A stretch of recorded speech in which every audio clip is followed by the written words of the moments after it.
இத்தனை நாளா சீமான் வந்து அந்த பாலியல் இதே நடக்கலன்னு சொல்லிட்டு இருக்காரு. நேற்றைய தினம் வந்து விருப்பப்பட்டு வந்தான்னு சொல்லி. அண்ணா அதுக்குள்ள நான் போலி விரும்பலிங்கண்ணா. அது எனக்கும் அதுக்கும் சம்பந்தம் இல்லாத ஒரு விஷயங்கண்ணா.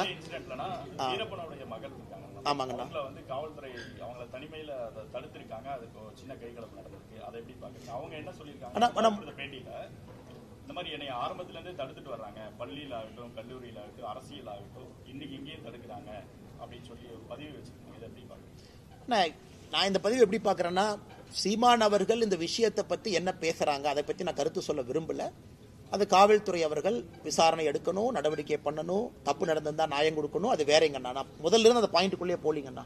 நான் காவல்துறை இந்த சம்மன் விஷயத்தில் நடந்து கொண்ட விதத்தை மட்டும்தான் நான் பேசுகிறேன். இரண்டாவது, ஒரு காவல்துறையை பொறுத்தவரை என்னை தடுக்கிறாங்க, வர்றாங்க. நம்ம புரிஞ்சுக்கணுங்கன்னா, ஒரு போலீஸ் ஸ்டேஷன் வந்து ஒரு 500, 1000, 2000 கணக்கான தொண்டர்கள் வர்றாங்கன்னா அவங்களையெல்லாம் வச்சு ஒரு போலீஸ் ஸ்டேஷனில் வேலை பார்க்க முடியாதுங்கண்ணா. ஒரு காவல்துறைக்கு எல்லோரையும் தடுப்பதற்கான உரிமை இருக்கு. காரணம், லா அண்ட் ஆர்டர் அவங்க மெயின்டைன் பண்ணும். ரோட்டை மறிச்சு உட்காரலாம், லா அண்ட் ஆர்டர் கைவிட்டு போகலாம், எமோஷனல் கேடர்ஸ் இருப்பாங்க, பேரிகேட்ஸ் போடுவாங்க. அதை பற்றி எனக்கு கருத்து இல்லைங்கண்ணா. என்ன நடந்துச்சு, எவ்வளோ போலீஸ் டிப்ளாய் பண்ணியிருந்தாங்க, அதை பற்றி நான் சொன்னால் தவறாக போயிடும். அதே மாதிரி போலீஸ் ஸ்டேஷனுக்குள்ள ஒரு என்கொயரி பண்ணும்போது ஒரு என்கொயரி பிளேஸ் அது. கூட லாயர்ஸ் இருக்கலாம், சம்பந்தப்பட்ட நபர்கள் இருக்கலாம், கேஸுக்கு சம்பந்தப்பட்டவங்க இருக்கலாம். இல்லை நான் கூட ஒரு 10 பேர் போவேன், 20 பேர் போவேன், 30 பேர் போவேன், அது போலீஸ் ஸ்டேஷனாக இருக்காது, வேற மாதிரி மாறிடுங்கண்ணா. அதை தடுப்பதற்கும் காவல்துறைக்கு உரிமை இருக்கு. ஆனால் இந்த கேஸை பொறுத்த வரைக்கும் காவல்துறை ஆரம்பத்திலிருந்து கடைசி வரை நேர்மையாக நடந்துக்கிறாங்க அப்படிங்கிறத நம்ம பார்க்க முடியும். அதை பொறுத்து அந்த கேஸே நேர்மையாக நடக்குதான்னு சொல்ல முடியும். அதனால் காவல்துறை நேர்மையாக ஒளிவு மறைவு இல்லாம டிரான்ஸ்பரண்டா நடந்தாங்கன்னா நாளைக்கு எல்லோருக்கும் காவல்துறையின் மீது நம்பிக்கை வரும்.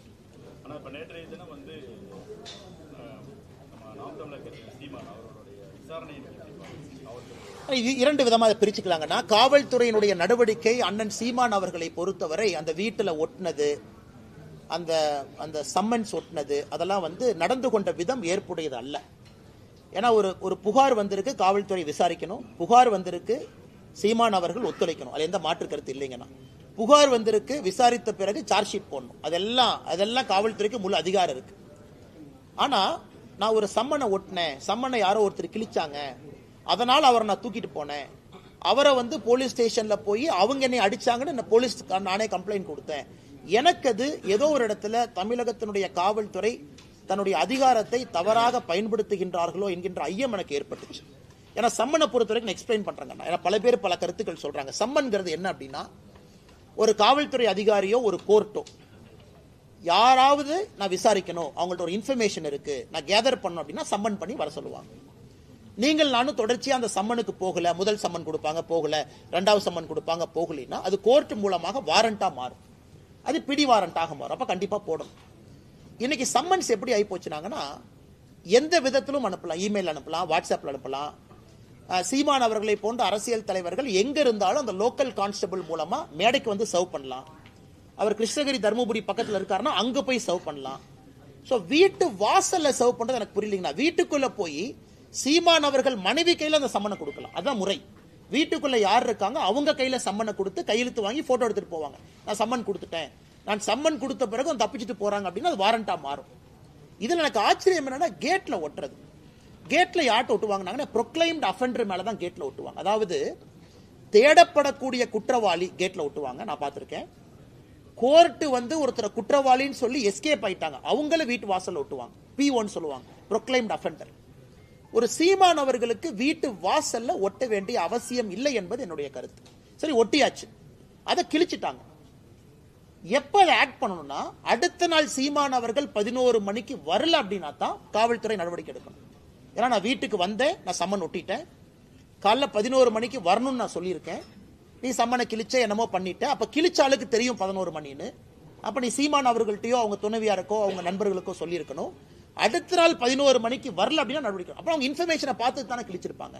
அதனால எனக்கு காவல்துறை நடந்து கொண்ட விதம், பத்திரிகையாளர்கள்ட்ட காவல்துறை நடந்து கொண்ட விதம், ஏன்னா யாரோ ஒருத்தர் அந்த பாதுகாவலர் ஒரு கன் எடுக்கிறார், நானும் பார்த்தேன், எக்ஸ் சர்வீஸ்மேன் கன் எடுக்கிறாங்க, அதை பத்திரிகை நண்பர்கள் நீங்களும் படம் பிடிக்க போறீங்க, அங்கெல்லாம் தேவையில்லாத பல விஷயங்கள். அதனால் தமிழகத்தினுடைய டிஜிபி முதலமைச்சர் அவர்கள் சீமான் அவர்கள் மீது நடவடிக்கை எடுக்கணுமா, ஆதாரப்பூர்வமா அதை எடுத்துக்கங்க. ஏன்னா அவரும் தனி மனிதன் தான், விசாரணை பண்ணணுமா, அவருக்கு எந்த எக்ஸம்ஷன் கிடையாது, அவரு விசாரணைக்கு போகணும், எல்லாம் ஓகே. நடந்து கொண்ட விதம் எனக்கு ஏற்புடையதா இல்லைங்கண்ணா. சாமானிய மனிதனுக்கும் இது நடந்தால் என்ன ஆகுங்கிறத நான் பார்த்தேன். மார்ச் 5ஆம் தேதி நம்முடைய மாண்புமிகு தமிழகத்தினுடைய முதலமைச்சர் ஐயா ஸ்டாலின் அவர்கள் 45 கட்சிகள் அழைச்சிருக்கிறாங்க, அனைத்து அழைச்சிருக்கிறாங்க. அதிலே பாரதிய ஜனதா கட்சி நாங்கள் எல்லா ஆலோசனை செய்த பிறகு அந்த கூட்டத்திலே பங்கேற்பதில்லை என்று முடிவு செய்திருக்கின்றோம். அதற்கான காரணத்தை முதலமைச்சர் அவர்களுக்கு கடிதம் மூலமாக என்று தெரிவித்திருக்கின்றோம். முதலமைச்சருடைய கடிதத்திற்கு பதில் கடிதத்தை சற்று நேரத்திற்கு முன்பு, சில நிமிடங்களுக்கு முன்பு அனுப்பியிருக்கிறோம். அதில் விலாவாரியாக முதலமைச்சருக்கு பதில் சொல்லியிருக்கோம். அவருடைய கடிதத்தில் 3 பக்க கடிதத்தில் முதலமைச்சர் அவர்கள் நிறைய கேள்வி எழுப்பியிருந்தாங்க. நம்முடைய தொகுதி மறுசீரமைப்பு மட்டுமல்ல, மொழி பிரச்சனையிலிருந்து தேசிய கல்விக் கொள்கையிலிருந்து நிறைய கேள்விகள் அதில் இருந்துச்சு. அது எல்லாத்துக்கும் தகுந்த பதில் நாங்கள் அளித்திருக்கின்றோம். அளித்துவிட்டு முதலமைச்சருக்கு அதே நேரத்தில் தெரிவிச்சிருக்கிறோம். ஏன்னா எங்கேயும் கூட எந்த ஒரு மாநிலத்திற்கும் யாரும் அநியாயம் செய்வதாக இல்லை. அதுவும் தமிழகத்திற்கு எப்பொழுதுமே பாரத பிரதமர் நரேந்திர மோடி அவர்கள் அநியாயம் பண்ணவே மாட்டாங்க. அப்படி இருக்கும் பொழுது எதற்காக அனைத்து கட்சி கூட்டத்தை கூட்டியிருக்கிற கேள்வியை நாங்கள் எழுப்பியிருக்கிறோம். அந்த கடிதத்தினுடைய நகல் உங்களுக்கு வந்திருக்கும். அதில் பார்த்தீங்கன்னா எல்லா விஷயம் சொல்லியிருக்கோம். அதில் முதலமைச்சருக்கு சில கேள்விகள் நாங்கள் கேட்டிருக்கோம். எந்த ஆதாரத்தின் அடிப்படையில் நீங்கள் சொல்றீங்க 848 சீட் ஒதுக்குவாங்க, அல்லது தமிழகத்திற்கு 22 சீட்டு கொடுக்கணும், ஆனால் 10 சீட் தான் கொடுப்பாங்க, எக்ஸ்ட்ரா 12 சீட்டு கொடுக்க மாட்டாங்க, எந்த ஆதாரத்தின் அடிப்படையில், யார் உங்களுக்கு தகவல் கொடுத்தது? ஒருவேளை இவங்க தான் சொன்னாங்கன்னு நீங்க தெரியப்படுத்தினா எங்களுடைய முடிவை நாங்கள் மறுபரிசீலனை செய்ய தயார். நீங்க எதுவுமே இல்லாம உங்க பாட்டுக்கு செயற்கையாக மக்களுடைய அடிப்படை பிரச்சனைகளை பற்றி பேசுறதுக்காக அனைத்து கட்சி கூட்டத்தை கூப்பிடுங்க. பெண்களுக்கு எதிராக நடக்கக்கூடிய பாலியல் வன்கொடுமைகள், மாணவ செல்வங்களுக்கு எதிராக பள்ளிக்கூடத்தில் நடக்கக்கூடிய பாலியல் வன்கொடுமைகள், இதற்கு எதிராக அனைத்து கட்சி கூட்டத்தை நீங்க வைங்கன்னு நாங்கள் டிமாண்ட் பண்றோம். இல்லாத ஒரு விஷயத்திற்காக எதற்கு அனைத்து கட்சி கூட்டத்தை வைக்கிறீங்கன்னு அதெல்லாம் நாங்கள் சொல்லியிருக்கோம். இது முதல் விஷயம் உங்களுக்கு. இரண்டாவது, பாரதிய ஜனதா கட்சி வருகின்ற 5ஆம் தேதி, மார்ச் 5ஆம் தேதி தமிழகம் முழுவதுமே 3வது மொழி நம்முடைய மாணவ செல்வங்கள் படிக்க வேண்டும் என்பதை வலியுறுத்தி ஒரு கையெழுத்து இயக்கத்தை ஆரம்பிக்க இருக்கின்றோம். சென்னையில் நிகழ்வில் நான் பங்கேற்கின்றேன். தமிழகம் முழுவதும் நம்முடைய டிஸ்ட்ரிக்ட் ஹெட் குவார்ட்டர்ஸ்ல பாரதிய ஜனதா கட்சியினுடைய மூத்த தலைவர்கள் பங்கேற்பார்கள். அன்னைக்கு ஒரு வெப்சைட்டும் லான்ச் பண்றோம். 2 விதமாக இந்த கையெழுத்து இயக்கம் நடக்கும்.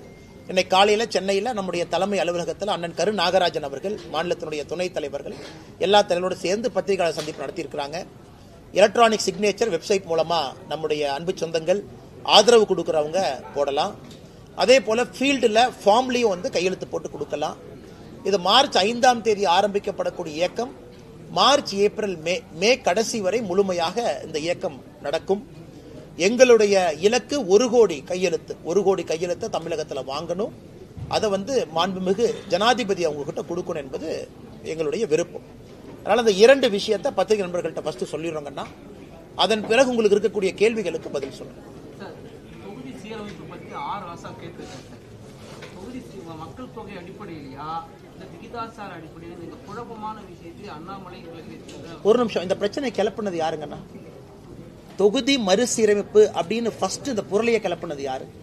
மாண்புமிகு முதலமைச்சர் ஐயா ஸ்டாலின் அவர்கள் கடிதம் போடுறாரு. எனக்கு டெல்லியிலிருந்து சொன்னாங்க, எனக்கு தகவல் வந்துச்சு, எனக்கு ஒரு இன்ஃபர்மேஷன் இருக்கு, 848 சொன்னாங்கன்னு பிரச்சனை ஆரம்பிச்சது அவர். அந்த பிரச்சனைக்கு முற்றுப்புள்ளி நாங்க வச்சிருக்கோம். என்ன வச்சிருக்கோங்கன்னா, அதாவது ப்ரோரேட்டா, விகிதாச்சார அடிப்படை அப்படின்னு நம்ம சொல்லியிருக்கோம். அப்படின்னா என்ன அர்த்தம்? இன்னைக்கு இந்தியாவில் 543 மக்களவை தொகுதிகள் இருக்கு, 543 பாராளுமன்ற உறுப்பினர்கள் இருக்கிறாங்க. தமிழகம் 39 பேர் நாம் இருக்கோம். அப்படின்னா 543 நம்ம எவ்வளவு ஒரு ரேஷியோ போட்டுக்கிட்டீங்களா? 7.1516% இருக்கும். 7.2% குறைவு. நாளைக்கு அது 600 சீட்டோ 700 சீட்டோ 800 சீட்டோ 900 சீட்டோ அது வரும் பொழுது விகிதாச்சாரம்னா என்ன? இன்னைக்கு இருக்கக்கூடிய மொத்த சீட்டுல தமிழகத்திற்கு எவ்வளவு பங்கீடு இருக்கோ நாளைக்கு வரக்கூடிய சீட்டுலையும் தமிழகத்திற்கு அதே பங்கீடு இருக்கும் அப்படிங்கறது விகிதாச்சாரம். நாளைக்கு அது 1000 சீட்டு போனாலும் அதே 7.2% தானே. இன்னைக்கு யூபிக்கு இருக்கக்கூடிய மொத்த எம்பிக்கள் 543 எத்தனை சதவீதமோ நாளைக்கு சீட் அதிகமான பிறகு கூட அதே அடிப்படை தானே. இதுதானே விகிதாச்சாரம், இதான ப்ரோரேட்டா. இதை மறுபடியும் குழப்பி ஆசா அவர்கள் போன்றவர்கள் எல்லா தலைவர்களும் இதையும் புரிஞ்சுக்கலனா அவங்களுடைய நோக்கம் என்ன? தமிழக மக்களை குழப்பணும், அடிப்படை பிரச்சனையை தமிழகத்தில் பேசக்கூடாது, தமிழகத்தில் சட்டம் ஒழுங்கு சீர்கேடை பத்தி யாரும் பேசக்கூடாது, லஞ்ச லாவணியத்தை பத்தி பேசக்கூடாது, சம்பந்தமே இல்லாத விஷயத்தை பத்தி பேசிக்கிட்டே இருக்கணும். ஒரே நாடு ஒரே தேர்தல் நான் கொண்டு வரும் பொழுது மிக தெளிவாக ஒரே நாடு ஒரே தேர்தல் எப்ப வரும் தெளிவா சொல்லியிருக்கோம். இந்த டேர்ம் முடிஞ்சு 2029 வர இருக்கக்கூடிய பாராளுமன்றத்தினுடைய டேர்ம் அது 2034 முடியும். அது முடியும் பொழுது ஒரே நாடு ஒரே தேர்தல். இவங்க ஒரு வருஷமா ஐயோ ஒரே நாடு ஒரே தேர்தல் வருதாமா, எங்க திமுக ஆட்சி கலைஞ்சிருமா, எங்க திமுக ஆட்சி 4 வருஷத்துல இல்லாம போயிருமான்னு இப்படிதான் கதை கட்டிட்டு இருந்தாங்க. பாராளுமன்றத்தில் ஒரே நாடு ஒரே தேர்தல் என்று சொல்லும் பொழுது தெல்ல தெளிவாக எப்படி வரும் அப்படின்னு ஒரு கமிட்டி போட்டு முன்னாள் ஜனாதிபதி அவர்கள் அதற்கு தலைமையேற்று ரிப்போர்ட்டை கொடுத்திருக்கோம். அதே மாதிரி நாம தொகுதி மறுசீரமைப்பு என்று சொல்லும் பொழுது சென்சஸ் எப்போ வரும், டேட்டா எப்போ வரும், ஏன்னா ப்ரொபோஷனல் ரெப்ரசன்டேஷன் எப்படி வரும், ஏன்னா உங்களுக்கு சென்சஸ் டேட்டா கூட தேவை இருக்காது. ப்ரொபோஷனல் ரெப்ரசன்டேஷன் அப்படின்னா தான் உங்களுக்கு சென்சஸ் டேட்டா வேணும், மக்கள் தொகை வேணும். இன்னைக்கு நம்ம ப்ரோரேட்டான்னு சொல்றோம். இருக்கக்கூடிய சீட்டு அதே ப்ரோரேட்டா அதே விகிதாச்சார அடிப்படையில் மேல உயரப்போகுது. இது எல்லாம் நாம் சொன்ன பிறகு மறுபடியும் அனைத்து கட்சி கூட்டம் எதற்காக? இதை தெல்ல தெளிவா அமித்ஷாஜி அவர்கள் மட்டும் இல்ல, பாரத பிரதமர் நரேந்திர மோடி அவர்கள் 2023 சொன்னார். மக்கள் தொகை அடிப்படையில் தொகுதி மறு சீராய்வு என்ன பண்றோமோ அது இருக்காது, இது காங்கிரசினுடைய கனவு, மக்கள் தொகை அடிப்படையில் கொடுக்கணும், நாம் அப்படி கொடுக்க போறது கிடையாதுன்னு சொன்னாச்சு. சொன்ன பிறகு மறுபடியும் நீங்க குட்டை குழப்பறீங்கன்னா நீங்க தமிழகத்தில் நடக்கக்கூடிய பிரச்சனையிலிருந்து திசை திருப்புவதற்காக நீங்க ஏமாத்து வேலை செய்றீங்கன்னு தான் அர்த்தம். ஆனா இப்போ கடந்த சட்டமன்ற தேர்தலில் வந்து அதிமுக பாஜக கூட்டணி ஒருவேளை வெற்றி பெற்றிருந்தா தமிழகத்தை தரைமட்டம் பண்ணியிருக்கீங்க. பிளஸ் வந்து பாஜக வந்து அதிமுகவை அடிப்பணிய வைத்து பல திட்டங்களை செயல்படுத்திருக்கு. நேற்று வந்து அந்த முதல்வர் பேசியிருக்காரு. முதலமைச்சருடைய நேற்றைய ஸ்பீச் எப்படி இருந்துச்சுன்னா, இந்த டேடி மம்மின்னு அந்த இங்கிலீஷ் பாட்டெல்லாம் நான் பார்க்குறேன்னா எல்லாம் மேடையில் ஏறி ஒருத்தரும் டேடி மம்மி டேடி மம்மின்னு சொல்ற மாதிரி தான் அந்த கூட்டமே இருந்துச்சு. அவரை புகழ் பாடுவதற்காக ஒரு கூட்டம். கேட்டால் பிறந்தநாள் விழா, முதலமைச்சருக்கு பிறந்தநாள் விழாக்கு நாங்களும் வாழ்த்து சொல்லியிருக்கோம். பாரத பிரதமர் ஐயா நரேந்திர மோடி அவர்களும் காலையில் வாழ்த்து சொல்லியிருக்காங்க. முதலமைச்சர் நன்றாக நீடூழி வாழ வேண்டும் என்பது எங்களுடைய விருப்பம், நல்லா இருக்கணும் அவர். ஆனால் ஒரு பிறந்தநாள் விழாவை வந்து ஒரு அரசியல் மேடையாக போட்டுக்கிட்டு மேடையில் ஏறி பாரதிய ஜனதா கட்சியை திட்டுறது மட்டும்தான் ஒரே ஒரு வேலை என்று மேடையில் எல்லா தலைவர்களும் வரிசையாக பேசினாங்க. அவங்க போட்டி இல்லைன்னா பிஜேபி யார் அதிகமாக திட்டும் அப்படிங்கிறதா நேற்று நிகழ்வுனுடைய சிறப்பே. சென்னையில் அந்த மைதானத்தில் நடந்த நிகழ்வு. அதனால் முதலமைச்சர் அவர்கள் ஆட்சியே முடிய போகுது, இன்னும் ஒரு வருஷத்தில் ஆட்சியே முடிய போகுது. இன்னைக்கு உட்கார்ந்து 2021 எலெக்ஷனை பத்தி கதை பேசிட்டு இருக்காரு. முதலமைச்சர் அவங்க கிட்ட 4 வருஷத்துல நீங்க என்ன சாதனை பண்ணீங்கன்னு நேற்று மேடையில் கொடுத்துருக்கணுமல்ல. ஐயா முதலமைச்சர் அவர்களுக்கு 72வது பிறந்தநாள் விழா கொண்டாட்டத்தின் பொழுது பாருங்க 4 வருஷம் நாம் வந்த பிறகு தமிழகத்தில் பாருங்க சட்டம் ஒழுங்கு இப்படி இருக்கு, பெண்களுக்கு எதிரான வன்கொடுமைகள் 10% குறைஞ்சிருக்கு, இப்படித்தானே பேசுவாங்க. முதலீடுகள் இவ்வளவு கொண்டு வந்திருக்கேன். இதுதான் 4 வருஷம் கழிச்சு நான் பேசி பார்த்திருக்கேன். முதல் முறையா ஒரு முதலமைச்சர் 2021 எலெக்ஷன் இப்படி நடந்திருந்தா அப்படி நடந்திருந்தா அப்படின்னு சொன்னாலே முதலமைச்சர் அவர்களுக்கு ஆட்சி செய்வதற்கு விருப்பம் இல்லை. ஏதாச்சும் ஒரு கட்சியை குறை சொல்ல வேண்டும், அது மட்டும் தன்னுடைய விருப்பமா வச்சிருக்காங்க. அடுத்து ஐயா வைகோ அவர்களை போன்றவர் நேற்று என்னை கொஞ்ச நேரம் திட்டினார். அவருக்கு எவ்வளவு சந்தோஷமா வைகோ ஐயா அவர்களுக்கு என்னை கொஞ்ச நேரம் ஒருத்தர் செங்கல் எடுத்துருவான்னு வர்றான், அவனை விட மாட்டேன், நான் இருக்கிற வரைக்கும் எப்படி செங்கல் எடுப்பான். அரசியல்ல சில தலைவர்கள் ஏன் ரிட்டையர் ஆகணும் அப்படிங்கிற உதாரணம் ஐயா வைகோ அவர். அந்தந்த வயசு வரும்போது ரிட்டையர் ஆயிடும், ஆகலின்னு அந்த பிரச்சனை வரும். மேடைக்கு போய் என்னை மாதிரி சின்ன பையனை எல்லாம் பிடிச்சி திட்டுறது, முதலமைச்சர் அவர்களுக்கு புகழ் பாடுவதற்காக அந்த மேடையை பயன்படுத்துறது, இது மட்டும்தான் இருந்ததோ தவிர ஆக்கப்பூர்வமாக இந்த பிறந்தநாள் விழால ஒரு தலைவர் ஒரு கருத்து சொன்னாங்க அப்படின்னு நான் பார்க்கலீங்கண்ணா. அப்படித்தான் அண்ணனுடைய கேள்விக்கான பதில் அதானுங்கண்ணா. அதாவது ஆக்கப்பூர்வமா இல்லாம இன்னும் 2021 எலெக்ஷனை பத்தியே நோன்றாருன்னா அவர் 4 ஆண்டு காலமாக எந்த வேலையும் செய்யலின்னு தான் அர்த்தம். அமைச்சர் கீதா ஜீவன் வந்து தூத்துக்குடியில ஒரு நிகழ்ச்சியில வந்து துணை முதல்வர் தொடர்ந்து அண்ணாமலை அநாகரிகமாக பேசுறாங்க,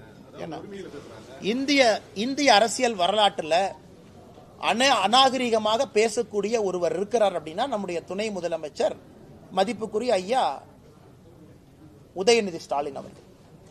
நான் அந்த பழைய விஷயத்தெல்லாம் பெண்கள் இருக்கிறாங்க, எங்க சகோதரிகள் இருக்கிறாங்க, நான் பேச ஆரம்பிச்சா தவறா போயிருங்க. அம்மையார் சசிகலா அவங்களை பத்தி என்ன சொன்னாங்க, அண்ணன் எடப்பாடி அவர்களை பத்தி என்ன சொன்னாங்க, ஐயா மோடி அவர்களை பத்தி என்ன சொன்னாங்க, மோடி அவர்களை 29 பைசா மோடி, எத்தனை விஷயம் சொல்லிக்கிட்டே போலாம். இன்னைக்கு நான் முடிவு செய்து விட்டேன், அவர்களுக்கு அவர்கள் பாஷையில பேசினா தான் புரியுதுங்கண்ணா, இல்லாட்டி புரியறது இல்லை. இந்த காதுல வாங்கி இந்த காதுல விட்டுறாங்க. அப்ப இல்லாட்டி நீங்க போய் பிரஸ்ல போய் கேட்டா அண்ணாமலையா யாருன்னே தெரியாது பாரு, அல்லது பிரஸ்காரங்க மைக் நீட்டினா அதெல்லாம் தெரியாது. இவரை பத்தி கேட்டா சினிமா நான் பாக்குறது இல்லையும் பாரு. இதுதான் அவருடைய பதில். இது அநாகரிகமான பதில். இப்படித்தான் தொடர்ந்து நடந்து கொண்டிருக்கிறது. இன்னைக்கு அவர்களுடைய பாஷையில நான் பேச ஆரம்பித்திருக்கேன். வேற வழி இல்லை. மக்களுக்கு தெரியணும் எவ்வளவு அநாகரிகமாக அதிகாரத்தை கையில் வைத்துக் கொண்டு நடந்து கொள்கின்றார்கள் என்று. அதனால் கீதா ஜீவன் அவர்களுக்கு ஏற்கனவே அங்கே பாரதிய ஜனதா கட்சிக்கும் அக்கா கீதா ஜீவன் அவர்களுக்கும் பெரிய பிரச்சனையாய் அவர்கள் இன்னைக்கு சத்துணவு கூடத்தில் அழுகன முட்டையை போடுற கீதா ஜீவன் அவர்கள் அரசியல் நாகரிகத்தை பத்தி எனக்கு பேசுறது தான் வியப்புக்குரியதா இருக்கு. அதுக்கு என்னையை பத்தி அவங்க சிந்திக்கிற நேரத்தில் கீதா ஜீவன் அவர்கள் ஒரு அரசு பள்ளியில போய் சத்துணவுல குழந்தைகளுக்கு நல்ல முட்டை கிடைக்குதான்னு அந்த நேரத்தை செலவிட்டாங்கன்னா குழந்தை செல்வங்களுக்கு நல்ல ஒரு மதிய உணவு கிடைக்கும். மத்திய அரசை கண்டிப்பா இன்னைக்கு நாளைக்கு வைகோ கூட்டம் பெரம்பலூர்ல போராட்டம் நடத்தாங்க. யார் என்ன பண்றாங்க? வைகோ அதிமுக வைகோ உங்களுடைய திட்டங்களை எதுதான் சொல்றாங்க நீங்க? அண்ணே அவர் பேசுட்டுங்கண்ணே, அவர் என்ன வேணாலும் பேசட்டும். அவர் ஒன்றுமே இல்லை. உங்களுக்கு தெரியும் வைகோ ஐயாவுடைய நிலைப்பாடு உங்களுக்கு தெரியும். அதாவது தமிழகத்தினுடைய தீய சக்தி திமுகன்னு சொன்னவர். அவர் உயிரோடு இருக்கும் வரை சாதிக் பாஷா அது இது 2G ஊழல் அவர் பேசினதில் எடுத்து நீங்க ரீல போட்டு பாருங்க. அவ்வளவு பேசிய வைகோ அவர்கள் இன்னைக்கு என்ன சொல்றாங்கன்னா, அவர் உயிரோடு இருக்கும் வரை தமிழகத்தில் திமுக ஆட்சி யாரும் அகற்ற முடியாதுங்கிறார். வைகோ ஐயா நல்லா இருக்கணும், அவர் 150 வருஷம் வாழனது வேறங்கண்ணா. அதனால ஏற்கனவே சொல்லி இருக்கின்றோம், வைகோ ஐயா கண் முன்னாடி 2026 திமுகவினுடைய ஆட்சி இல்லாம போகாது. வைகோ ஐயாவும் பார்க்கத்தான் போறாங்க. ஏன்னா இவ்வளவு பெரிய ஒரு தலைவர், தனிப்பெரும் தலைவர் வைகோ ஐயா அவர்கள் திமுக கட்சிக்கும் முதலமைச்சர் அவர்களுக்கும் புகழை பாடக்கூடிய கோட்டில் ஒரு குமாஸ்தாவாக மாறி இருப்பது ஒரு வேதனைக்குரிய வருந்தத்தக்க ஒரு விஷயங்கள். நிதியமைச்சர் தங்கம் தென்னரசு நேற்று பேட்டியில் சொல்லியிருக்காரு, மத்திய அரசு மாநிலங்களுக்கான நிதி ஒதுக்கீடை மேலும் குறைக்கிறதுக்கு பிளான் பண்றாங்க அப்படிங்கிற மாதிரி சொல்லியிருக்காரு. தங்கம் தென்னரசு ஐயா டெல்லி போகும்போது இதை பத்தி எதுவுமே பேச மாட்டாருன்னா, ஜிஎஸ்டி கவுன்சில் அதை பத்தி எதுவுமே பேச மாட்டாரு. நம்முடைய நிதியமைச்சர் அம்மா நிர்மலா சீதாராமன் அவங்களை சந்திக்கும் போது எதுவுமே பேச மாட்டார். ஆனா சென்னைக்குள்ள பத்திரிகையாளரை சந்திச்சு அதை பேசுவார். அப்படி குறைக்கிறதுக்கு முயற்சி எடுக்கிறோம்னா எதுல குறைக்கிறதுக்கு முயற்சி எடுக்கிறோங்கன்னா, இன்று நம்முடைய கடிதம் முதலமைச்சர் எழுதிய கடிதத்தில் குறிப்பிட்டிருக்கோம். ஐயா 10 ஆண்டு காலம் யூபிஏ காலகட்டத்தில், 10 ஆண்டு காலம் என்டிஏ காலகட்டத்தில் தமிழகத்திற்கு கொடுக்க வேண்டிய நிதி 5 மடங்கு அதிகமாக வந்திருக்கு. டெவல்யூஷன் கிராண்ட் ஹெட்ல மட்டும் 5 டைம்ஸ் மோர் கொடுத்துருக்கோம். அப்படி இருக்கும் பொழுது எந்த ஆதாரத்தின் அடிப்படையில் தமிழகத்திற்கு நிதி கம்மியா வருதுன்னு சொல்றீங்கிற நம்ம கோடிட்டு காட்டியிருக்கோங்கண்ணா எல்லாமே. அதனால தங்கம் தென்னரசு ஐயா அவர்கள் இல்ல குறைச்சிருக்காங்கன்னா எந்த ஹெட்ல குறைக்கிறோம், ஏன் குறைக்கிறோம் அப்படிங்கிற விவரத்தை சொல்லட்டும், நாங்க பதில் சொல்றோம்.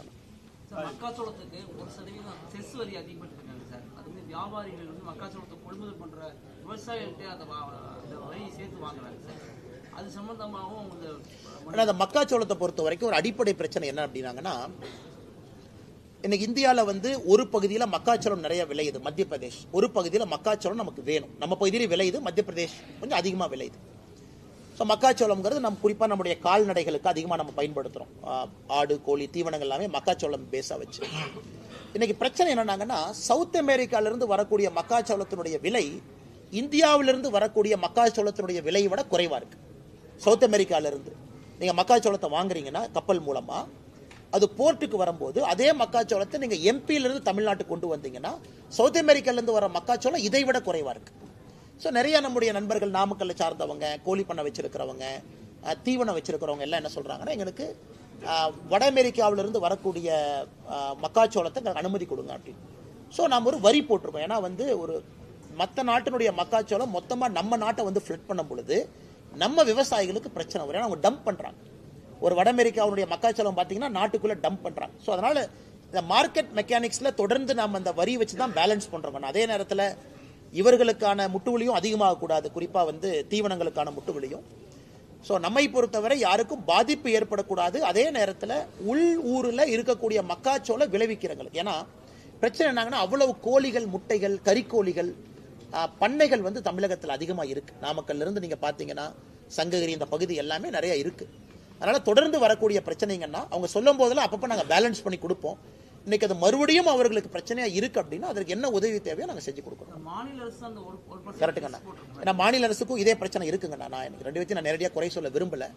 அதனால ஏன்னா நம்ம மத்திய அரசு சார்பா நாமளும் உள்ள டியூட்டி போட்டிருக்கோம் உள்ள வரும் பொழுது. அதனால நான் நேரடியாக குறை சொல்ல விரும்பலைங்கன்னா, எங்க இதனால முயற்சி எடுத்து மாநில அரசு குறைக்க முடியும் என்று இருந்தால் கண்டிப்பா நாங்கள் ரெக்வஸ்ட் பண்றோம். மத்திய அரசினுடைய நோக்கம் வட அமெரிக்காவுடைய மக்காச்சோளம் மார்க்கெட்டை ஃபிளட் பண்ணக்கூடாதுங்கிறது நம்முடைய நோக்கம். அதில் ஏற்கனவே போன ஆண்டு ஹெல்ப் பண்ணோம். இந்த ஆண்டும் தேவைன்னா மத்திய அரசு கவனத்துக்கு எடுத்துகிட்டு போய் உதவி பண்ணுறோம். ஆனால் திருமாவளவன் அதே மீட்டிங்கில் என்ன சொல்லியிருக்காருன்னா, மாநில சுயாட்சிக்கு, மொழிக்கு, அரசியலமைப்புக்கு எதுக்குமே பாதுகாப்பு இல்லைன்னு சொல்லி பதிவு பண்ணியிருக்காரு. திருமாவளவன் ஸ்கூலுக்கு மட்டும் பாதுகாப்பு இருக்குது. நாங்கள் வந்து திருமாவளவன் ஸ்கூல் நடத்துகிறாரு, சிபிஎஸ்சி நடத்துகிறாருன்னு நைட்டோட நைட்டாங்கன்னா ஆளை மாத்துறாரு. இந்த ஸ்டேஷனில் ரவுடிகள்லாம் ஆளை மாத்துற மாதிரி நைட்டோட நைட்டாக கரஸ்பாண்டாக இருந்தவரை ட்ரஸ்ட்டில் ஒருத்தரை போட்டு அவங்ககிட்ட கரஸ்பாண்டன்ட் கொடுத்துட்டு, நான் அப்படியே ரோட்டில் நடந்து போயிட்டு இருந்தேன், என் கையை பிடிச்சி அவங்களே இழுத்துட்டு போய் இந்த ஸ்கூலில் கரஸ்பாண்டன்ட்டாருன்னு சொன்னாங்க, அதனால் நான் கரஸ்பாண்டன்ட்டாக இருக்கேன். எத்தனை நாளைக்கு இந்த கம்பி கட்டுற கதையை, திருமாவளவன் சொல்லக்கூடிய கம்பி கட்டுற கதையை எத்தனை நாளைக்கு தமிழக மக்கள் கேட்டுக்கிட்டே இருப்பாங்கன்னா? இவர் வந்து மொழிக் கொள்கைக்கு ஆதரவு அப்படின்னு சொன்னாங்கன்னா எதுக்கு இவர் சிபிஎஸ்சி ஸ்கூல் நடத்துறாரு? அப்புறம் அடுத்தது சொல்றாரு, சிபிஎஸ்சி ஸ்கூலே ஆரம்பிக்கல, சும்மா தான் என் பேரை போட்டாங்க. பத்திரிகை நண்பர்கள் காட்டுறீங்கன்னு போட்டோ பாருங்கன்னு, நீங்களே போய் ரிப்பன்லாம் கட் பண்ணி குழந்தைங்களா இருக்காங்க. இல்லப்பா அது 10 குழந்தைங்க தான் இருந்தாங்க, ஃபுல்லா ஸ்கூல் ஆரம்பிக்கல. இந்த மாதிரி தொடர்ந்து பொய்யை மட்டும் பேசக்கூடிய திருமாவளவன் அண்ணனுக்கு என்ன பதில் நான் சொல்றதுங்கண்ணா? எனக்கு திருமாவளவன் அண்ணன் அவர்கள் நன்றாக புரிந்து கொள்ள வேண்டும். இன்னைக்கு அவர் ஒரே ஒரு மனசாட்சிப்படி ஒரு பதில் சொல்லட்டுங்கண்ணா.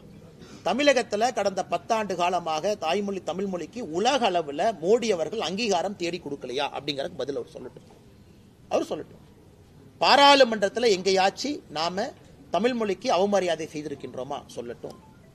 கலாச்சாரத்துக்கு அவமரியாதை செய்திருக்கின்றோமா சொல்லட்டும். எதுவுமே இல்லாம அரசியல் காரணத்திற்காக அண்ணன் பேசுறாருன்னா எப்படி பதில் சொல்றதுங்கண்ணா? பிரசாந்த் கிஷோர் ஒரு அறிவிப்பு கொடுத்திருக்காரு சார். 2026 தேர்தலில் விஜயோட கட்சி தனித்து தான் போட்டியிடுன்னு சொல்லி அறிவிப்பு கொடுக்கல. ஒரு தனியார் தொலைக்காட்சி இன்டர்வியூ எடுக்கும்போது சொல்லியிருக்கின்றான். அண்ணா கரெக்டுங்கண்ணா, சொல்லணும்லண்ணா. இன்னைக்கே ஜெயிக்காதுன்னு சொன்னா அப்புறம் பிரசாந்த் கிஷோர் அண்ணன் ஒரு வருஷம் கூட வச்சுக்க மாட்டார்ல. அதை கவுண்ட் பண்ணி என்ன சொல்லுவார், சாப்பாடு நல்லா இருக்குன்னு சொன்னா தான் சோறு போடுவேன் அப்படின்னு. அதனால இன்னைக்கு வந்து நீங்க விஜய் அண்ணனோட இருக்கும்போது சாப்பாடு நல்லா இருக்குன்னு சொல்லணும், சோறு போடணும்லண்ணே. அதனால பிரசாந்த் கிஷோர் அவர்களை பற்றி நான் தவறா சொல்லிங்கண்ணே. அவர் ஒரு கட்சியோடு சார்ந்திருக்கின்றார், சொல்வதற்கு எல்லா உரிமை இருக்கு. ஏன்னா இதையே பிரசாந்த் கிஷோர் அவர்கள் பல இடத்துல சொல்லியிருக்கிறாங்க. அவருடைய சொந்த கட்சிக்கும் பீகார்ல சொல்லியிருக்கிறாங்க, ஜனசுவராஜ் பீகார்ல ஜெயிக்கும்னு சொன்னாங்க. ஆனால் நடந்து முடிந்த தேர்தலில் பார்த்தீங்கன்னா 3வது 4வது இடத்துல தான் வந்தாங்க பை எலெக்ஷனில். அதனால் அவர் சொல்கிறவங்க சொல்லட்டும், மக்கள் கடைசியாக முடிவு செய்ய போகிறாங்க. நான் மக்களுடைய கையில் அது இருக்குது. என்னை பொறுத்தவரை அதை சாத்தியக்கூறாக நான் பார்க்கவில்லை. ரொம்ப அது கண்டிக்கத்தக்க ஒரு விஷயம்.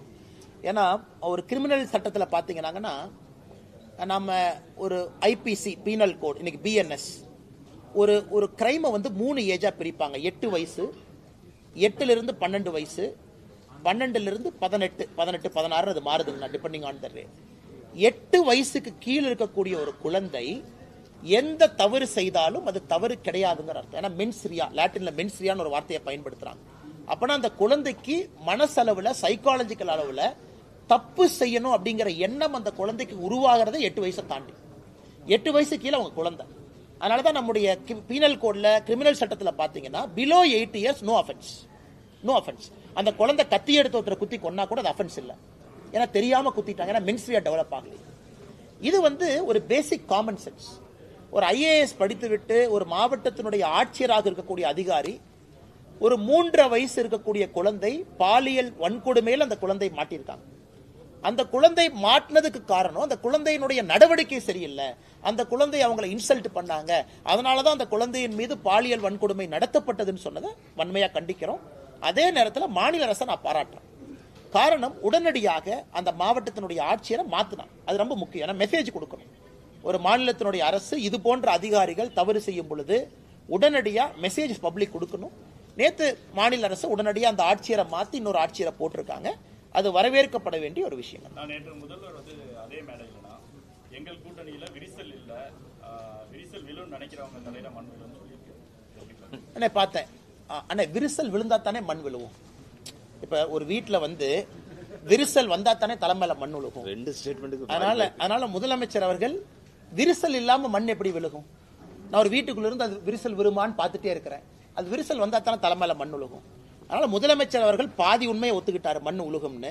மிச்ச பாதி உண்மையை இன்னும் 6 மாசத்துல ஒத்துக்குவாரு. இன்னும் 8 மாசத்துல கூட்டணி எதுவுமே இருக்காது, தனியா அவர் இருப்பார். இது நடக்கத்தான் போது, நீங்க டிசம்பர்ல பாருங்க. கண்டிப்பாண்ணே. விரிசல் அவர் விரிசல் தானே சொல்லியிருக்காரு. முதல்ல விரிசல் வந்து அப்புறம் உடையின, அதுக்கு 8 மாச காலமாகும். ஏன்னா இன்னைக்கு திருமாவளவன் அண்ணன் வந்து தோழமை சுடுதல் இருக்காரு. அதாவது வந்து முதலமைச்சர் கொஞ்சம் பேசினா கூட லைட்டா பேசணும், அடுத்து நான் வந்து புகழ் தரணும்னு சொல்லிட்டு தோழமை சுடுதல் தான் இன்னைக்கு இருக்குங்கண்ணா. நீங்க வைகோ ஐயாவை நல்லா யோசிச்சு பாருங்க. அவர் எப்பொழுதுமே ஒருத்தரை புகழ்ந்தாருன்னா ஒரு வருஷம் கழிச்சு திட்டுவார். அது வைகோ ஐயாவுடைய பேட்டர்ன். அது என்டிஏவுக்கு அதே தான் நடந்தது, அடல் பிகாரி வாஜ்பேயிக்கு அதே தான் நடந்தது, பிஜேபிக்கு அதே தான் நடந்துச்சு, இன்னைக்கு ஐயா மு.க. ஸ்டாலின் அவர்களுக்கு அதே தான் நடக்க போகுது. அதனால வைகோ ஐயா அவர்கள் 2026 ஜனவரியில ஃபார்முக்கு வருவார். அதுக்கு நான் காத்துக்கிட்டு இருக்கேன். ஆனா இப்ப தர்மபுரி மாவட்ட பொறுப்பாளர் திமுக ஐஏஎஸ் ஐபிஎஸ் அதிகாரிகள் வந்து பேச்சுக்கு ஆனா இந்த திமுகவை பொறுத்த வரைக்குங்கன்னா இந்த மாவட்ட செயலாளர் பதவி வந்தோன்னா உங்களுக்கு என்ன ஆகி போயிருதுன்னா அந்த மாவட்டத்தினுடைய குறுநில மன்னன் அவங்களே பட்டம் சூட்டிக்கிறாங்க. திமுக மாவட்ட செயலாளர் நான் தான் குறுநில மன்னன். இந்த மாதிரி மாவட்டத்தினுடைய ஆட்சியர் எஸ்பி எவனா இருந்தா எனக்கு என்ன எங்கிட்ட வந்து பேசிட்டு போங்கயான்னு. இதெல்லாம் ஆணவத்தினுடைய ஒரு அதிகாரத்தினுடைய ஒரு வெளிப்பாடுங்கண்ணா. அந்த ஆணவத்தினுடைய வெளிப்பாடு தான் அந்த தர்மபுரியில திமுகவுடைய மாவட்ட செயலாளர் பேசிய பேச்சு கட்சி மீட்டிங்ல திமுக அழிய ஆரம்பித்து விட்டது, மக்களே அவங்களை வெளியே அனுப்பிடுவாங்க அப்படிங்கறதுக்கு சான்று தான் இது. வருகின்ற காலத்துல அவங்களுக்கு தெரியும் ஆணவத்தை எப்பொழுதும் ஜனநாயகத்துல மக்கள் ஏற்றுக்கொள்ள மாட்டார்கள். திருப்பூர் இண்டஸ்ட்ரீஸ்காரங்க உங்களை சந்திச்சிருக்காங்க சார், அவங்களுடைய கோரிக்கைகளை முக்கியமான பரிந்துரை பண்ணி ரெகுலர் மீட்டிங்ஸுங்கன்னா சால்வ் பண்ணி கொடுப்போம், அப்பப்போ ஃபீட்பேக் எடுப்போம். நிறைய இஷ்யூஸ் இருக்குங்கன்னா மைக்ரண்ட் லேபரர்ஸ் ப்ராப்ளம் இருக்கு, அவர்களுக்கு தேவையான ஹவுசிங் ஃபெசிலிட்டி பிரச்சனை, இம்போர்ட் டியூட்டி காட்டன் 11% இருக்கு, எல்டிசி கண்ட்ரி 5.5%, நிறைய இஷ்யூஸ் இருக்குங்கன்னா தொடர்ந்து செஞ்சுக்கிட்டு இருக்கோம். ஏன்னா டெக்ஸ்டைல் வந்து டைனமிக் செக்டருங்கண்ணா.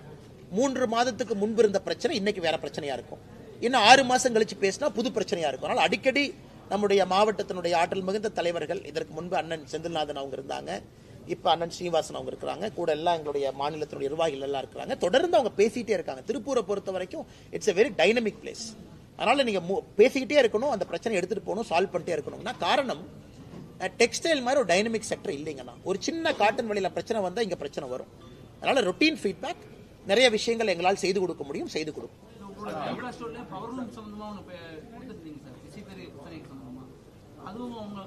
ஆமாங்கண்ணா, அதுவும் இன்னைக்கு பேசணும், என்னென்ன முயற்சி எடுத்திருக்கோம் நம்ம சொன்னோம். பாரத் டெக்ஸ் ஃபேர்ல நம்ம பிரதமர் மோடி ஐயா சொல்லியிருக்காங்க அடுத்து என்ன பண்ண போறோம், என்ன செய்ய போறோம்னு. குறிப்பா உங்களுக்கு அந்த டஃப்ட் ஸ்கீம் திரும்ப வரணும், அதெல்லாம் பேசிருக்கோங்கன்னா 100% செஞ்சு கொடுப்போம். தமிழர்களுடைய கலை கலாச்சாரத்தை இந்த திமுக அழிக்க பார்க்குது அப்படின்னு சொல்லிட்டு இந்த பகுதி, அதாவது ஆதிச்சநல்லூர் கீழடி போல வந்து இங்கேயும் அகழ்வாராய்ச்சி பண்ணணும் அப்படின்னு சொல்லிட்டு காவுத்தம்பாளையம் கிராமத்தில் கிட்டத்தட்ட 600 நாட்களாக தொடர்ந்து போராட்டத்தில் அந்த பகுதி மக்கள். ஆனா நாங்க எங்க ஆதரவு கொடுத்தோங்கன்னா எங்க ஆதரவு கொடுத்திருக்கோம். ஆதரவு கொடுத்தது மட்டும் இல்லாம நம்முடைய மத்திய அரசுக்கு எழுதியிருக்கோம். மத்திய அரசு பதில் என்ன போட்டிருக்காங்கன்னா இதை வந்து மாநில அரசு முன்னெடுக்கணும், மாநில அரசு முன்னெடுத்த பிறகு நாங்கள் வருகின்றோம் சொல்லியிருக்காங்க. இது ரொம்ப ஆச்சரியம் என்னன்னா அந்த கிராமத்து மக்கள் வந்து கிட்டத்தட்ட 700 நாளாங்க அன்னைக்கு 600 நாட்களை தாண்டி தொடர்ந்து இருக்காங்க. அண்ணன் ஏபி முருகானந்தம் அவங்க எல்லாம் போய் பார்த்துட்டு வந்தாங்க, நானும் அவர்களை சந்திச்சேங்கன்னா. நாங்கள் அவர்களோடு இருக்கின்றோம். குறிப்பா அந்த நடுக்கல், அந்த இருக்கக்கூடிய கல்லெல்லாம் பார்த்தீங்கன்னா அவ்வளவு பழமையான ஒரு கற்கள், அதுல எந்த ஒரு இது இல்லை. அதனால தமிழகத்தினுடைய கலாச்சாரத்தை பாதுகாக்கிறேன் அது இதுன்னு சொல்லக்கூடிய முதலமைச்சர் அவர்கள் ஏன் இதுவரைக்கும் இங்க கவனம் கொடுக்கல அப்படிங்கிற ஆச்சரியம் எனக்கு இருக்கு. அதனால நிச்சயமாக கவனம் கொடுக்கணும். ஒரு மக்களை 600 நாட்களுக்கு முன்பு ஒரு அரசு உதாசீனப்படுத்துறாங்கன்னா அந்த அரசுக்கு உண்மையாலும் மக்களின் மீது ஒரு மரியாதை இருக்கா அப்படிங்கிற கேள்விதான் நமக்கு எழுதுங்க. ஆனா நேற்றைய தினம் சீமானுடைய விசாரணை நேரம் காலதாமதத்துக்கு வந்து காவல்துறை சீமான் சொல்லியிருக்காரு. குறிப்பா வந்து முதல்வர் பேசி முடிச்சதுக்கு அப்புறம் தான் வெளியில அந்த ஹோட்டல்ல இருந்தே கிளம்ப சூழ்நிலை இருந்துச்சு அப்படின்னு சொல்றாரு சீமான். அண்ணே நான் தெரியலங்கண்ணே, நான் நேற்று 10 மணிக்கு படுத்து தூங்கிட்டேங்கண்ணே. ஏன்னா காலையில் நேரமே நான் கோயம்புத்தூர் வரணும் நிகழ்ச்சிக்குன்னு சொல்லிட்டு எனக்கு இரவு என்ன நடந்தது, யார் எத்தனை மணிக்கு பேசினாங்கலாம் எனக்கு தெரியாதுங்கண்ணா. ஏன்னா லேட்டாக தான் நடந்திருக்கும், அதனால எனக்கு சத்தியமா தெரியலங்கண்ணா. திருப்பூர் மாநகராட்சி மேயர் அவர் உங்களை பத்தி ஒரு ஃபர்ஸ்ட் மீட்ல பேசுறப்ப என்ன சொல்லிட்டாரு, இந்த மாதிரி கொங்கு மண்டலத்தை சேர்ந்தவர், அவர் வந்து இப்படி ஒரு அரைவேக்காடு அப்படின்ற ஒரு வார்த்தையை பயன்படுத்தி அது மாதிரி பேசுறாருன்னு சொல்லியிருக்காங்க. அதை பத்தி கோவம் வரத்தானே செய்யும். ஏன்னா அவங்களுடைய நெஞ்சில சுமக்கிற தலைவரை பத்தி நம்ம தப்பா பேசுறோம் அப்படிங்கிற கோவம் வரத்தாங்கன்னு செய்யும். அதான் இவங்களே என்னன்னா அடிமைகள், அவங்கெல்லாம் அடிமைகள். இவங்கெல்லாம் எப்படிப்பட்ட அடிமைகள்னா எந்த வித ஒரு தலைவனுக்கு ஒரு தகுதி இருக்கணுங்கண்ணா. There should be a basic character. மண்ணிலிருந்து வந்திருக்கணும், மண் சார்ந்து வந்திருக்கணும், மக்களுக்கு ஏதாச்சும் பண்ணியிருக்கணும். அவர்களை எல்லாம் தலைவர்களா ஏத்துக்கிட்டு சுத்துற கட்சி இந்த திமுக. உதயநிதி ஸ்டாலின், இன்பநிதி அவர்கள். உங்க திருப்பூர் மேயர்லாம் போய் இன்பநிதி ஸ்டாலினுக்கு சேவை பண்ணுங்கன்னா போய் சேவை பண்ணுவார், அந்த மாதிரி ஆட்கள். அதனால இவங்க சொல்ற கருத்துக்கெல்லாம் பதில் சொல்லி என்னுடைய தரத்தை நான் தாழ்த்திக்க விரும்பலீங்கன்னா நான் உதயநிதி ஸ்டாலின் அவர்கள் ஒரு தலைவராகவே மதிக்கல. ஆனஸ்டா சொல்லணும்னா அதை விட எத்தனையோ பஞ்சாயத்து தலைவர்களை நான் பெருசா மதிக்கிறேன். ஏன்னா அவங்க எல்லாம் மண்ணிலிருந்து வேலை செஞ்சு வர்றாங்க. இவங்க எல்லாம் சும்மா ஸ்டாலின், கருணாநிதி அப்படிங்கிற ஒரு சர்நேமை வச்சுக்கிட்டு ஆட்சியில சுத்திக்கிட்டு இருக்கிறாங்க. அவர்களுக்கு இவர்கள் வரிந்து கட்டி கொண்டிருக்கின்றார்கள். அதனால இந்த மேயர் சொல்றதுனால நாங்கள் என்ன தாழ்ந்து போயிடுவோமா? அதனால திமுகவை பொறுத்தவரை எங்க தூத்துக்குடியில் யாரோ சொன்னாங்களாமா, அங்கிருந்து ஆள் விட்டு என்னை அடிப்பாராமா, அனுப்புன்னு. இதுதான் ஒரு வராஜக வன்முறை, ஒரு ரவுடி கட்சிக்கு திமுக உதாரணம்னா பேச்சுல செயல்ல தொடர்ந்து நடந்துகிட்டு இருக்கிறாங்க. நானும் பார்த்துக்கிட்டு தான் இருக்கிறேங்க. அது அப்பா இல்லைன்னா அப்பத்தான். ஏன்னா அது கரெக்டா பாருங்கன்னா அது அப்பான்னு வராது, நீங்க கரெக்டா அது போட்டீங்கன்னா அது அப்பத்தான் வரும். அப்பத்தானா என்னன்னு தமிழ்நாடு தெரியும். ஏன்னா நம்ம ஊர்ல தான் அப்பத்தாங்க. அந்த அது வரக்கூடாதுங்கிறதுக்காக பாதி தமிழ் பாதி ஆங்கிலத்துல போட்டு அது அப்பா ஆப்னு மாத்திருக்காங்க. அதுலயே எவ்வளவு பெரிய ஃப்ராடு பண்றாங்கன்னு பாருங்க. அது ஆக்சுவலா அது அப்பத்தான் ஆப். அதை வச்சு இவங்க பண்றதே வந்து பண வசூல். எனக்கு எல்லா இடத்துலயும் நம்முடைய ஸ்கூல் நடத்துறவங்க என்ன சொல்றாங்கன்னா, ஐயா அந்த வேட்டை பண வசூல் பண்றதுக்கே இந்த மாதிரி ஆரம்பிச்சிருக்கிறாங்க. முதல்ல வந்து 2021 முன்பு சிபிஎஸ்இ பள்ளிகளுக்கு 3 ஆண்டுகளுக்கு ஒரு முறை தான் ரெனியூவல் இருந்துச்சு. இவங்க வந்த பிறகு வருஷத்துக்கு ஒருக்கா. அதனாலதான் மத்திய அரசு இன்னைக்கு பர்மிஷனே தூக்கிட்டோம். நாங்க ஏன் தூக்கணுங்கன்னா போன வாரம் பர்மிஷனே தூக்கியாச்சு. இனி மாநில அரசு சிபிஎஸ்சிக்கு நீ அங்கீகாரமே கொடுக்க வேண்டாம், நீ கொடுக்கறதுக்கான அறிவிப்பை தூக்கிய நீ 5 லட்சம் 10 லட்சம் 15 லட்சம் வசூல் பண்ற, எதுக்கு உனக்கு பணம் கொடுக்கணும்? அது ஒன்றுங்கண்ணா. இரண்டாவது, இன்னைக்கு அங்கீகாரத்தை தூக்குனதுக்கு அப்புறம் இந்த கூட்டத்தை போடுறாங்க. அப்பான்னு போட்டு ஸ்கூல்ல பேரண்ட் டீச்சர்லாம் கொண்டு வந்து அவங்கள வச்சு ஒரு பண வசூல் பண்றாங்க. இவங்க வேலையை வந்து ஏதாவது பண்ணி கல்லூரியில பள்ளிக்கூடத்துல பண வசூல் பண்ணலாங்கிறத அவங்க நோக்கம்.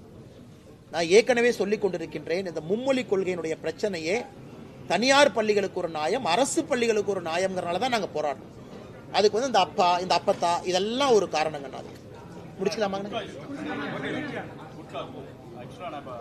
சுகாதாரத்துறை அமைச்சர் மா சுப்பிரமணியம் இன்னைக்கு கொடுத்த பேட்டியில் என்ன சொல்லியிருக்காருன்னா, பள்ளி கல்லூரிகள் முன்னாடி இருக்கக்கூடிய ஏராளமான கடைகளுக்கு நாங்கள் சீல் வச்சிருக்கோம். மா சுப்பிரமணியனுக்கு ஒரே கேள்வி, யார் அந்த சார் சீல் வச்சதுன்னு கேட்கிறேன். எல்லாம் நாடகங்கண்ணா.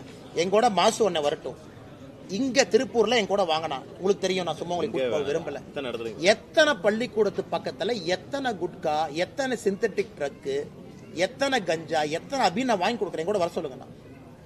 அப்படி சீல் வச்சாருன்னா ஐயா சொல்லிட்டு யார் அந்த சார் சீல் வச்சது, எந்தெந்த பள்ளியில போய் அந்த சார் யாருன்னு சொல்லிட்டு. எங்கேயும் சீலெல்லாம் வைக்கலன்னா சும்மா கதை விட்டுட்டு இருக்காங்க. இவர்கள் வந்த பிறகு பள்ளிக்கூடம் எல்லாம் இன்னைக்கு கஞ்சா காடுகளாக மாற ஆரம்பிச்சிருக்கு. பிளே கிரவுண்ட்ல நான் பார்த்தேன், தனியார் பள்ளி ஒன்று மெசேஜ் போட்டிருக்காங்க கோயம்புத்தூர்ல, உங்களுக்கு பாத்தீங்களான்னு தெரியல.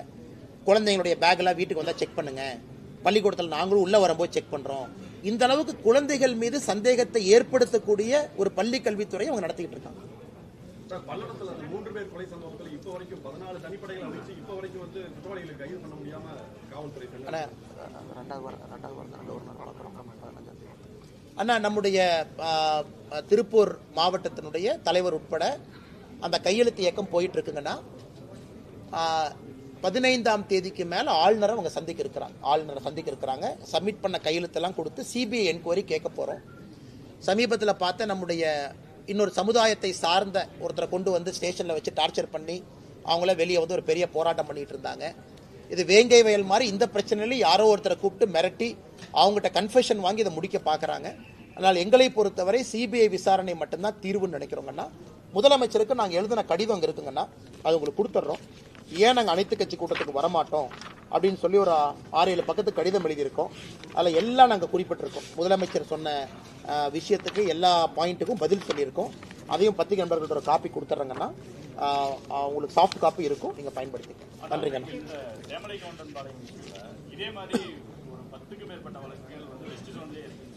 உண்மைதாங்கண்ணா.